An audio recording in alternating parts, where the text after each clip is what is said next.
Well, I'm coming to you live from Canberra. I've just flown in this afternoon. I've got another week of Parliament sitting this week and again next week. Well, I've got to tell you, I am absolutely tired. I'm worn out, but I've got people behind the scenes who are saying, you've got to do live streaming because I did promise that I would keep you up to date and let you know what's actually happening. Well, as you know, it's a week since the WA state elections. I was in WA for a week. I went up to Port Hedland, Karratha, Kalgoorlie, Geraldton and around Perth. What the media have been telling you is not really the truth. Let me put it into perspective. You've got two houses. The lower house is called the Assembly, the upper house is called the Council. In the lower house, the Assembly, we stood 31 candidates out of 59. Now, at present, and there's about 86% of the vote, 87% of the vote that's been counted, and we're polling at the moment 4.9%. So if you were to take that vote right across the whole seats, it could be closer to 10%. In the upper house, we've actually we are the third highest party poll in the upper house. At this stage, we've got 2 seats in mining and pastoral, plus also in the southwest. We're at 0.81% of a quota to pick up the third seat. So yet we've got to look at the lower house. So in the votes on the ticket, they haven't started to count below the line. So anyway, we'll just got to see how that goes. But I'm very pleased with the result that we have got in that election. So it's far better than what the media are actually portraying. So to have run a campaign to get the party registered, to stand candidates and run that many candidates, around about 50, 51 candidates in that election, and to pull 2 seats in the upper house, I'm absolutely delighted with it and thrilled. And if you're from Western Australia, voted for One Nation, thank you very much for your vote. It's very much appreciated. And hopefully now we can be a voice for the people in WA. And it could come down to One Nation may end up with the balance of power in the upper house. So it keeps accountability. So Labor cannot just push through everything they want to. And I think it'll be a good balance to have us there, as it's been the case in the Senate, in the Federal Parliament. This week, there's a lot I want to focus on in the Parliament. And I'll be discussing about the family law, which I want to actually progress with that. And I'll just tell you where I'm at the moment. I've had a meeting with 2 judges of the Chief Justice from the Family Law Court from both New South Wales and Tasmania, and I've had meetings with them. I'm progressing with it and to understand from the judge's point of view what is lacking, what needs to be done. I'm also talking to interested groups, whether they're fathers' organisations, barristers, solicitors, and other judges who deal with family law matters. So I'm trying to get through, trying to get a better understanding of policy that I think will work far better for the people and, out there who are dealing with this. Also, what I've come across is legal aid. We do need to put more money into legal aid, which the Law Council have actually informed me about. And they're saying that it used to be about $11 per person for legal aid in Australia. Now it's down to $7. So a lot of people who can't get legal aid have to represent themselves in the family law court, and this is where the problem happens, because the judges have to spend time with them to inform them of matters of law, and hence it sort of clogs up the legal system. So legal aid is very important as well to help those people who can't afford to pay for solicitors, and I know the cost is horrendous, absolutely horrendous, paying for solicitors and lawyers. So we're trying to put policy together that is going to work and try and reduce the time that it takes for people to get through the whole system, and sometimes it can take a couple of years. But these things that I'm still working on. Taxation, because the budget is coming up in May, I think to put out there and inform and put pressure on the government. My job is to try and put pressure on the government, and taxation is a big thing.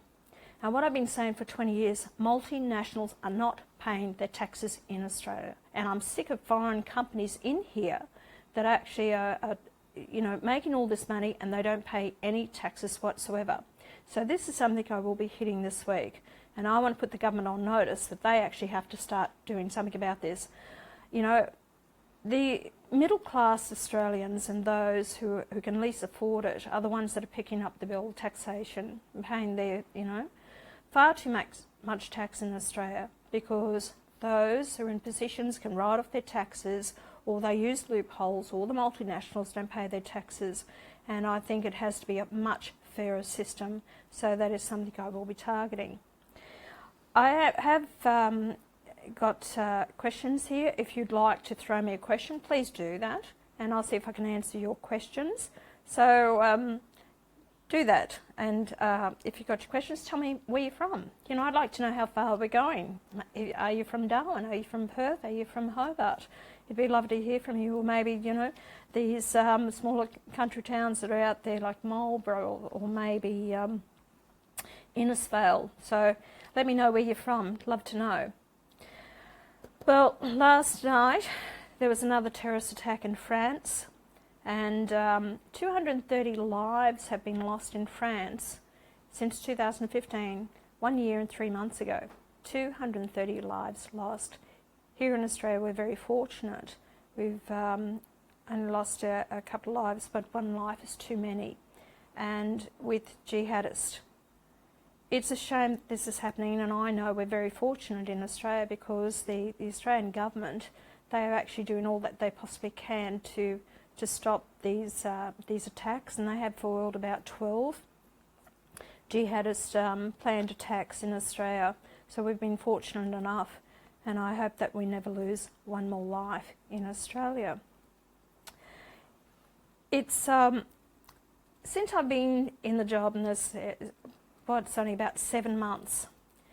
We've been talking, we've travelled the state quite extensively. We do live streaming, so you can actually have contact with me. And we've gone to the pubs, and we've had a talk with the locals there. And it's quite interesting to now see, it's either the Prime Minister, did you just see him sitting on the couch last week with a couple of guys on either side of him and having a chat with them, or he's been in the pubs himself and having a chat. We call it politics in the pub. So I find it very flattering that these other politicians are following my lead, and he's starting here now. We are listening to the people. Well, I hope they are, because I need to. And there's other things that they're raised now. Industries, manufacturing, we need to get manufacturing going. Well, hello, I knew that 20 years ago. Go and read my maiden speech. I knew what was on the cards. I knew what was going to happen.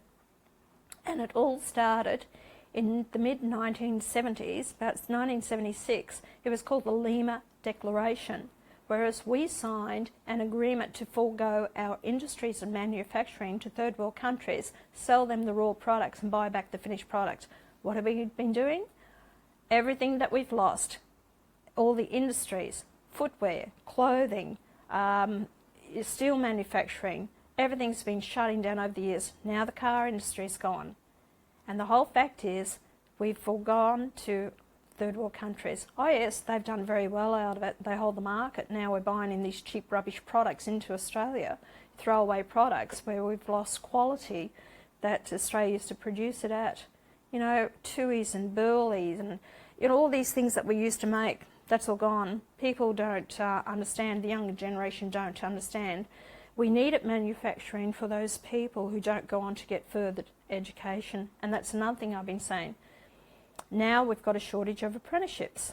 I've been saying for many years now, my apprenticeship scheme, because we needed to have those hands-on Australians, men and women, in apprenticeship schemes instead of bringing in skilled labour from overseas. So now we've dropped from over 500,000 apprentices down to about half that in Australia. Now they're turning around and saying, well, we should do something about it. I spoke to the Prime Minister the very first day that I spoke to him, when I got elected, after I got elected, I spoke to him about an apprenticeship scheme. Now, my apprenticeship scheme is, in the first year, the government pays 75% of the wage, the second year, 50% of the wage, and in the third year, final year, 25% of the wage. Small businesses have told me they would put them on under this scheme, or medium-sized businesses, it doesn't matter whoever. They said it's a great scheme, they would put it on. What's the government done about it? Nothing. Now they're running around like chooks with their heads cut off because they don't know how to deal with the situation. Anyway, I hope we get it going. And TAFE colleges in some states, I mean, shutting them down. The whole system is just being badly run, and the vocational educational training system, we had scammers going out there selling courses to students who had no chance of actually furthering getting their degrees at a huge cost to the taxpayer. And in 2009, under the scheme, vocational educational training, 2009, it was 25 million in debt to the government that people owed the government. 2016, $6 billion, or just over $6 billion. So what have they done about it? Nothing. And this is a policy that I put forward on the floor of Parliament and Private Members' Bill, that when anyone starts earning $22,000 a year, then they start paying 2% back to the government, the taxpayer. But at this stage, it's still at $54,000. Who is going to be earning that sort of money doing a vocational educational training program? And a lot of these people will never pay back their debt to the Australian taxpayer. And the same with the HEC scheme. The HEC scheme is at $54,000 at the moment before they start paying back, and our HEC's debt is at $42 billion. It's, you know, there are answers out there that we can actually rein in our budget if the government had the intestinal fortitude to start, you know, making some tough decisions and start reining it in. And if we can actually get some money, you know, into the country, and we can actually start infrastructure projects, huge infrastructure projects. I'm pleased that the government is now going with the Snowy scheme, the hydro. That is great, but we need a lot more than that. We need to start doing infrastructure. Because I tell you what, I've actually travelled around Melbourne and Sydney. The road system is so congested, and yet they keep bringing in a couple of 100,000 migrants a year. We're flooding this country. And in a matter of 18 months, we're actually increasing the size of, say, 500,000 people, the population of Tasmania, every 18 months into Australia. And that's what we're doing. We can't cope with it. That's why you're queuing longer for hospitals, for dental treatment, your educational system. They can't build the schools fast enough. All these problems is because of too many people coming into the country. Well, the big issue, there's one, Brad. Hi, Brad. Brad Pearson, please do not do preferences with the Labor or Liberal again. I totally agree, Brad. Okay, we've learnt our lesson there. No problems about that. I will inform the people of Australia that you will make your vote count. You will send it where you want to send it. Mark Paxton, how much money did One Nation make out of the WA election? Mark, we haven't made any money out of the WA election. So that's, you know, that's not the point. I don't know. I haven't even thought about it. I know they pay electoral funding, but actually, Mark, we've spent a lot more money on that election than what I believe it will get back. But I'm not sure about that. It wasn't my main issue about the electoral funding, the money. Susan Thomas says she's from a forgotten place called Tasmania. You're not forgotten to me, Susan. Actually, my daughter lives down there and she absolutely loves it. It's a beautiful place, so you're not forgotten to me.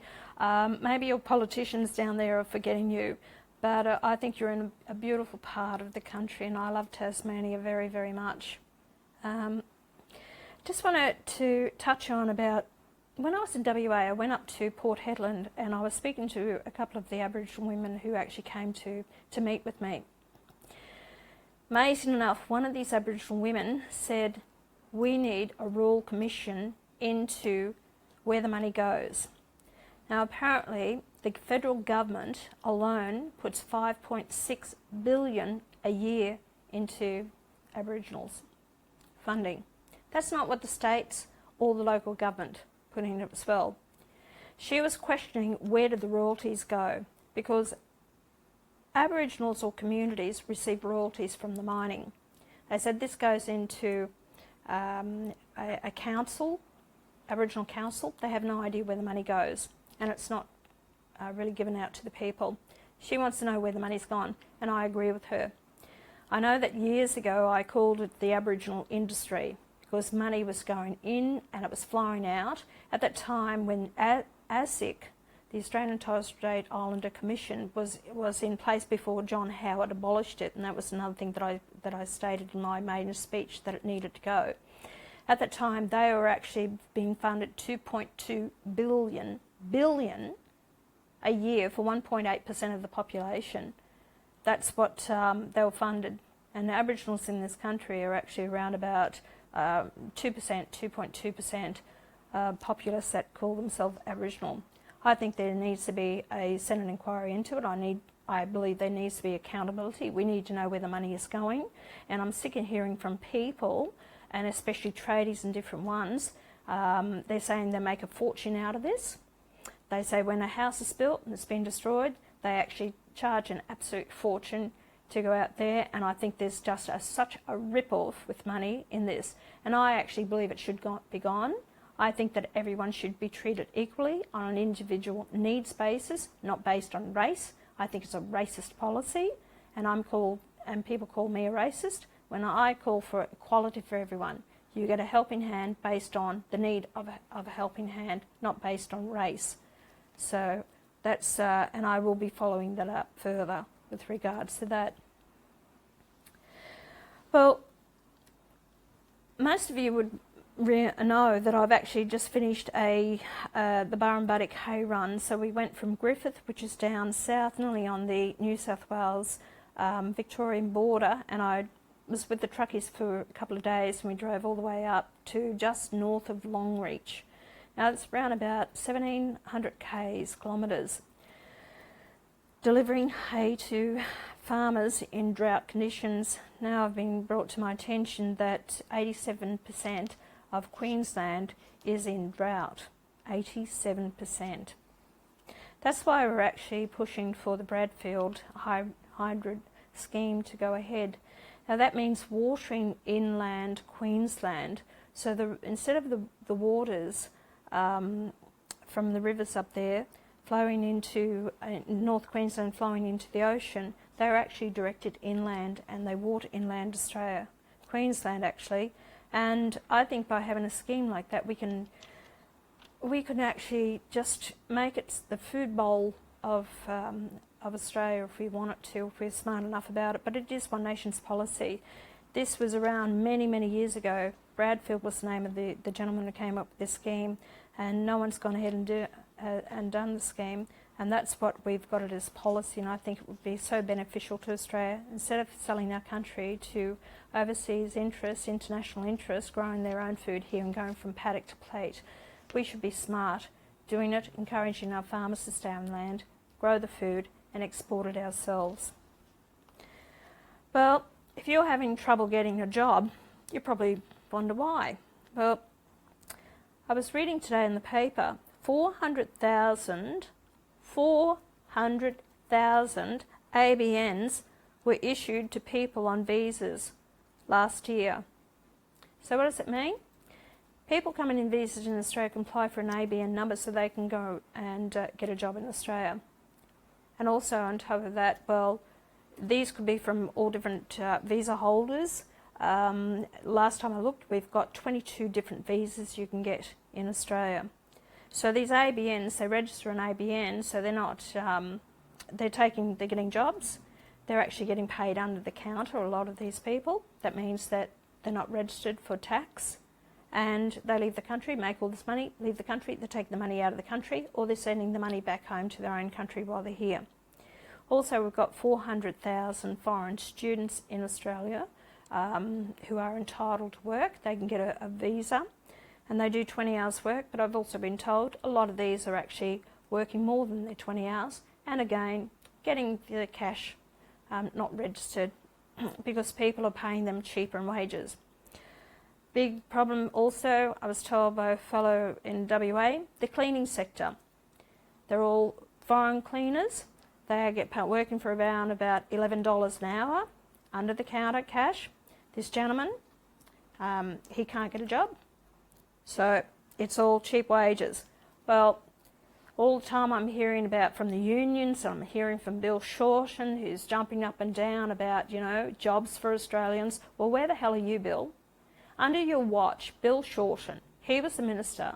There was over 100,000 457 visa holders coming into Australia. And this latest with the weekend penalty rates, quite interesting that I've actually found out that if you've got a takeaway shop, or you could be up for paying about $34 an hour. But working McDonald's, because the enterprise bargain agreements that the unions have done, they'll only get paid around about $26 an hour. Or if you've got a cleaner in a motel, they may be, a struggling motel that's out there in the country, rural, regional areas, around about $31 an hour.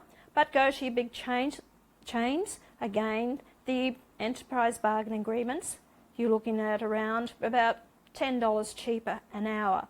Where's the unions? Oh, that's right. They actually pay their the union fees. I'll get this one. Those hard-working Australians, they pay their union fees to the unions. Over the past 10 years, $73 million has gone to fund the Labor Party. Those politicians, $73 million of your union fees. And what are they doing for you? Well, I do question the Labor Party and where they're trying to stand up for Australian jobs, and I think they've been whitewashing the whole lot. And Bill Shorten needs to look in the mirror at who's at fault with this. They've done absolutely nothing about the 457 visa holders. They've done, nothing about the other visa holders and people in this country. Casualisation of the workforce is the problem, because employers are in a position they're struggling. Small business is struggling. I've just heard of another business, Rockhampton. Over 100 businesses have shut down around since Christmas in Rockhampton. You've got small business struggling. Rural and regional Australia are doing it tough. Rents are escalating. Electricity costs are pretty much doubled in Queensland from the wholesale price. That's extremely costly. And I spoke to a couple of pubs in Longreach. They showed me their bills. Their electricity costs for a quarter, $17,500 up to $19,000 a quarter in electricity. Small country town like Longreach. They can't keep going that way. And yet, and I blame both the Liberal and Labor Party. They knew the escalating costs, this was going to happen. And there's going to be a huge problem in Victoria when Hazelwood closes, because that is French owned and they have got the greenies behind them to shut it down because they want to go to renewables. Well, we saw what happened with renewables in South Australia, and it's not going to work. So if we want to keep industries and manufacturing going in Australia and jobs for Australians and cost of living down for Australians, we have to be sensible about this, and we have to have clean coal-fired power stations, and they can be built. It's going to take years to actually get them up and running, but we definitely need one in North Queensland. We have the coal here. A lot of countries around the world now are building these power stations, and we've got the coal, we've got the means, we can do it, but we need the will and we need leadership, because I have no problems with renewables or solar power or wind power, but we don't have the technology to actually store it. Meaning when everyone wants to get onto the grid at the same time, say 6 o'clock at night when you want to cook your dinner and all the rest of it, they won't produce the base load power that you need at that time. The only thing that will do it is possibly gas, or you've actually got to have coal-fired power stations to produce that energy that we require. So we're going to have more industries closed down because escalating power costs, and I spoke to the manufacturing industry body the other day, and they are doing it tough, And if they don't get answers soon and reduce the prices of it, a lot of them are actually looking at closing down or going offshore. So that's more Australian jobs that will be gone. And this needs to be seriously discussed. Well, there is a question here from Sam and Brett Baldwin. Gladstone, hi, can see you. Has a proposed mosque coming? How can we stop it? We've, look, as far as the mosque, it's just people power. That's all I can say. Under the legislation, you can't stop a mosque unless it's for environmental reasons.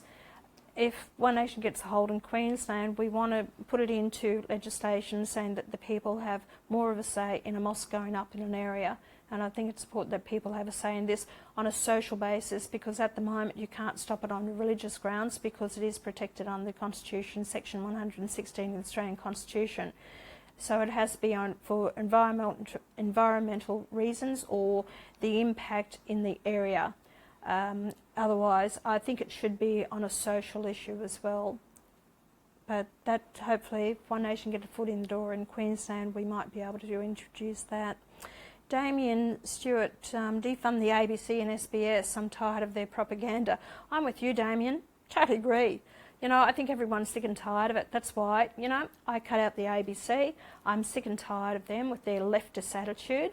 They are so left. And the SBS, it's costing the taxpayer close to $400 million a year to fund the SBS. Sell it, privatise it, let them run it themselves. And we can better use that money elsewhere. I think the ABC, and it should be actually be overhauled. That's at $1.2 billion a year. The ABC should be concentrating more on rural and regional areas for the people out there to make sure that they have local content. And these highly paid salaries is just over the top. What they get paid is just ridiculous. And I think it needs a complete overhaul. Like I said, get rid of the SBS. We don't need it. People can hook in via their iPads or whatever, and they can look at the news or whatever they want to look at from their current country of origin. Why we are funding that, I don't think we need to. Dennis O'Sullivan says, 1 million a day goes to Indonesia while our farmers and pensioners struggle. You are so right, Dennis. I get furious about this. I was just reading... Indonesia, we give about $365 million a year, so you're right, $1 million a day. Saudi Arabian prince was just over there, and he's injecting a lot of money into Indonesia, and he's going to pay for Indonesians $50,000 a year to fly to Mecca to go there for their religion. So they're paying that, and they're going to fund a lot of money, and they want to introduce their own program. I think we should pull out of Indonesia funding them as much as what we are. I'd like to look after our own people here first and foremost, and I've been saying that for years. And Indonesia said last year, we don't really need the money from Australia. Well, why are we still giving it to them? I have a lot of concerns with Indonesia. I know they're at our closest point. I was told we are about 40 kilometres at our closest point to Indonesia. So they're right on our doorstep. I'd like to see a lot of that money go into our Defence Force. Anyway, pop about events. Rick Pope, can we the people vote on decisions to sell off assets and land to overseas buyers? Rick, I think we should, especially, I've always said, your essential services, your water, your gas, electricity and telecommunications and your ports should never be in the hands of any foreign ownership at all. And actually I believe that they should be held by the government for the people and run it at a cost, what it costs the government. I don't think they should be there for profit making. You make enough money out of it to maintain it, by all means, but we just need to make sure that we don't sell off our assets, and that's One Nation's policies. What we have sold, I believe that we should be buying back, so we are controlled, and I don't like any, especially foreign governments now buying up a lot of our assets in Australia, and we should not be selling it. If the governments are struggling now, and they are actually just keeping their head above water by selling our assets, once they're all gone, and they can't rein in their spending, where are they actually getting the money from then? What is going to happen? I'll tell you. They will raise the taxes. That's the only way. They have nothing left to spend. Governments have to rein in their spending. As I said to you, $5.6 billion in the Aboriginal industry, and that's what I'll call it. Then you've got Jim Kalali, the former Assistant Commissioner of Taxation, in 1996 said that $200 billion a year is not paid by the multinationals. Who knows how much it is now, because over 90% of corporate Australia is actually foreign owned. We need to rein that in. There's many other areas that we can, but I just don't see the government has the intestinal fortitude, whether it's Liberal or Labor, to actually do it. And that's why we, One Nation, need to put pressure on them and bring accountability. And you're actually wondering how we do that. By One Nation gaining more seats in the Parliament, that actually puts a fear factor into them. They know that they've got to start introducing policies that the people want to see, because otherwise, if they don't, they're losing their votes. So by having One Nation there, we're putting pressure on the government to actually address it. What are they bringing out lately is another one they've brought out, is about the people being able to use their superannuation to put a deposit on a home. That was One Nation policies. I brought that out in about 2013. Now they're actually looking at that, to introduce that. And that's what I think. If up to 38 years of age, or even possibly even 42 years of age, to use your super for a deposit on a home, and then you can live in that home. You can not sell it, you cannot rent it out. If you were to sell that house and buy into another home, fine, you can carry it over. But if you actually sell that home, your super then goes back into your super fund. You can't just take the money out. And I think that would help a lot of Australians. Another thing that I have been saying for a long time is that we have to target these foreign investors who are buying up established housing in Australia. They're not doing anything about it. They're at point of sale. When you sign the contract, you present identification that says you are an Australian or a permanent resident, you are entitled to buy an established house. So you put down your details, you put down your birth certificate, you put down your passport number, you put down, your Foreign Investment Review Board. They say that you can buy that property. And then that then goes to the Immigration Department as well. And that will stop foreign investors, because in Sydney alone, we have 200,000 foreign investors that bought up housing around Sydney, and they've just locked up and they're not being used. And the same thing's happening in Melbourne, and it's driving up the prices. So Australians are locked out of the market, and they've got to go further out of the city for foreign investors to own this. Foreign investors can buy up new houses if they want to. They are not allowed to buy up established housing, but no one's doing anything about it.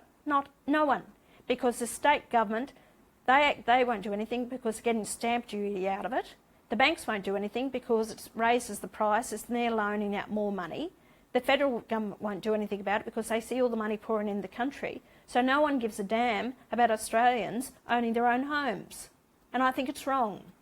It should be stopped. And I will keep going on and on and on about this until something is done about it, so just the average person out there can own their own home if they so wish. In a country like this, I think it's disgusting that they can't. And I feel for these young Australians. My own kids are the same. My own kids are going through this, so I know what it's like. And I'm fortunate enough to have, worked hard to own my own home, and I appreciate it, and I love my own home. And a lot of Australians want it, but they can't ever afford to own their own homes. Ian Sutton, is there a country that you know of that has prospered off Muslim refugees? Not one, Ian. I can't think of one. Not one. I can probably think of a lot of countries that it's cost them an absolute fortune, and it's costing us a fortune. Every refugee that we have coming in Australia costs us $503,000. $503,000, and that's in the estimates, in the Senate estimates. So it's an absolute fortune. Peter Barry, I'm from Rockhampton. Hi, Peter. Yeah, I was up there not so long ago. What about a job program for over 50s? Government currently only funds for a Cert 3 for unemployed. Not sure of that. Government currently only funds for a Cert 3 for unemployed. I'm not sure about that, Peter. We do need to do something because Rockhampton, as I said, about 100 businesses have shut down there. And I was pleased to be instrumental in stopping the land sale to the Singaporean army, because that would have had a huge impact on Rockhampton, plus also at Yeppoon. So I'm pleased that when that happened, and all those farmers that would have been displaced, around about 40 to 50 farmers would have been displaced, and in that area alone, talking about 70 to 80,000 head of cattle that would not have gone to market, plus also the abattoirs would have been affected by it, and jobs. So I'll have a look at that. Peter, thanks for that. Adam Ray, why won't the government force the multinationals to pay their fair share of taxes? Adam, years ago it was called the 1953 Double Taxation Agreement, so it meant that we're a signatory to other countries. So if those countries come over here and they actually don't pay tax in Australia, they pay tax back in their own country. Now a lot of companies are actually setting up in countries, could be the Bahamas, could be Ireland, could be other countries. They pay very low taxes, so they register in those countries and they don't pay taxes here. Australian companies working overseas, they actually will pay their taxes back here. We've lost so much out of it, and it needs to be reversed. I think in some way, why they brought it in was that if you had an Australian company overseas, working overseas, they thought, well, it's not fair that they pay tax there, plus also back in Australia. That's why they introduced it. But Australia is losing billions of dollars a year because of this, and I think that companies need to start paying their taxes here in Australia. And that's something I'll keep raising until it is the case. John is saying, we rented a house that was purchased by foreign investors and could never get repairs done. Well, I'm sure you didn't know that at the time when you actually rented that house out. So I don't know what to tell you, John. It's just, you know, it is a real problem whether you can actually complain to the.